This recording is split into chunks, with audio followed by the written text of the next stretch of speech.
You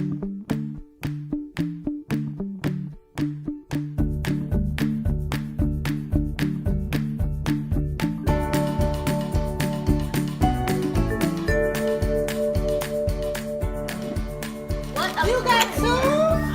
Yeah, honey, you're so lucky.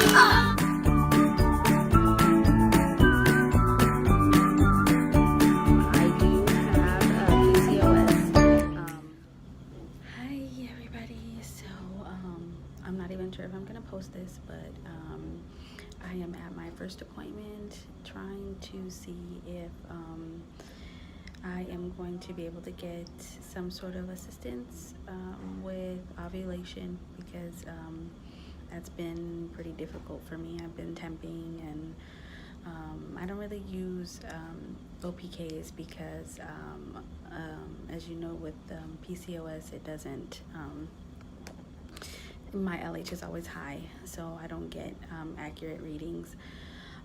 So I am trying to see if they are going to approve me getting some sort of, like I said, either, I don't know, I've done 2 failed Clomid cycles, so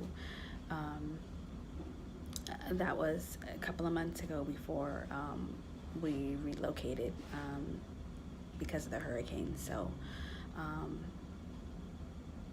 I don't know, where I'm new to San Antonio, so I don't know, you know, I don't have any good insight on like good doctors and this and that. So I don't know, we're gonna see what happens.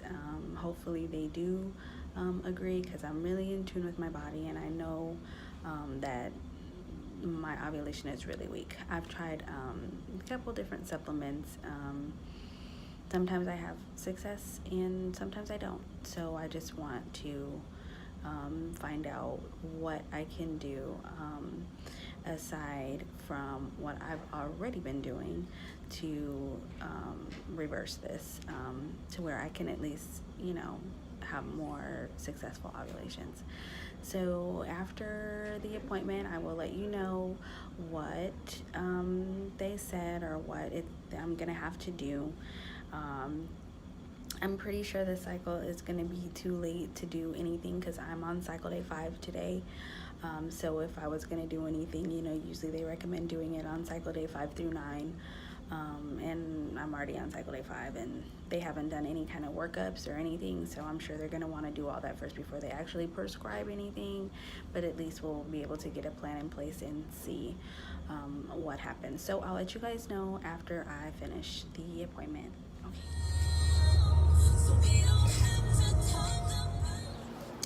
Hi everyone. I have returned from my appointment with the doctor, and basically, based on my symptoms, she was able to confirm that I do have PCOS, which I already knew. She put in a consult for me to see a reproductive endocrinologist. I explained to her that I've already done 2 Clomid cycles and they were unsuccessful. I explained to her that I do take my temperatures every morning. I've been doing that for about 3 months. I did it before when I was trying to conceive with my 2-year-old, and it was successful, so I tried it again recently. She asked me about OPKs, and I explained to her that I do not use OPKs just because the LH in my system is always high. So when I do take OPKs, I usually get a close to positive or positive OPK no matter where I'm at in my cycle. So I just decided to stop wasting money, because I was wasting tons of money trying to use that particular method. I'm really excited about being able to see a reproductive endocrinologist. I'm hoping that they can find something that works. I responded to, I think, 100 milligrams of Clomid. The 50 didn't do a single thing at all. So I did respond to 100, but I have heard, I don't know how true it is, maybe you guys can tell me, that Femera works better with PCOS. So I will ask about that when I go to my next appointment. This time I have been trying for about 16 months. we started to try when my youngest was about 7 months old, because I knew that it was going to be a longer process, and so I didn't want to wait. But how we've been unsuccessful, so that's why I'm using interventions now. With her, I didn't.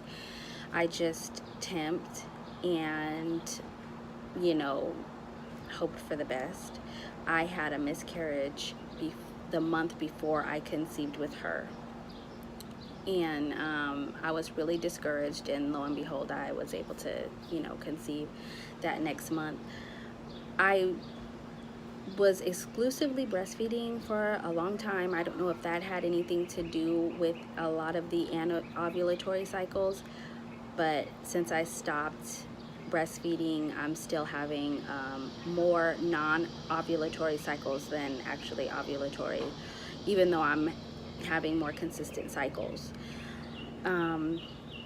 What else was I going to tell you? Oh, I was going to tell you that I knew that the doctor was going to want labs, which she did, but she wanted the labs done on cycle day 3, and like I said before, I'm on cycle day 5, go figure. So I missed that, so I won't be able to get my labs drawn until next month. She said if my appointment with the reproductive endocrinologist is scheduled before my next cycle, that more than likely that doctor will do the progesterone to induce a cycle, and then I'll get the labs done on cycle day 3 and then go from there. So I just have to see when they call me for that reproductive endocrinology visit. It was a couple more things. In case you were wondering, I use Fertility Friend to track my BBTs, and I also use Ovia and the First Response Pregnancy app. And the reason why I use 3 is because my cycles are so all over the place that, and I think they all use different algorithms to determine when your next cycle is expected. So I put my information pretty much into all of them, and then I'll see which one was correct, you know, when it comes to when my next cycle actually starts. So far, I love Fertility Friend for the chart that it provides, and the First Response is usually really good about determining when I'm going to start my next cycle. And Ovia, I like the fact that you can document more symptoms and more things about how you're feeling. Sometimes it's spot on with my cycles, and then sometimes it's not. So I just like that app. I think that's why I continue to use it.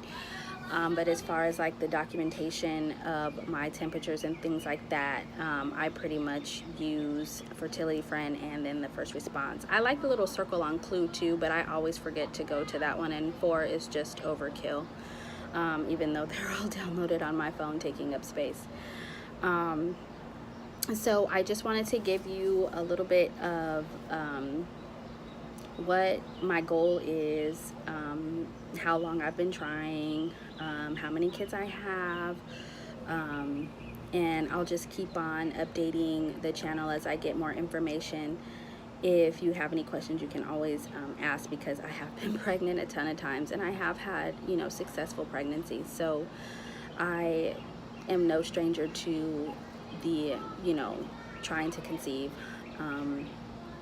dilemmas. I'm fairly new to PCOS, and I am hating it. I have to say, it has really caused me a lot of stress these last few years, just trying to get a hold on my hormones, emotions, and, you know, all of the symptoms that come along with PCOS that, you know, we have to deal with.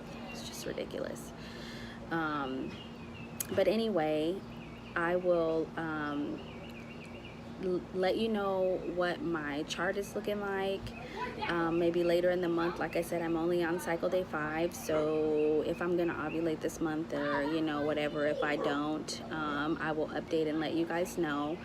And I think that's all I got. So baby dust to everybody. Bye.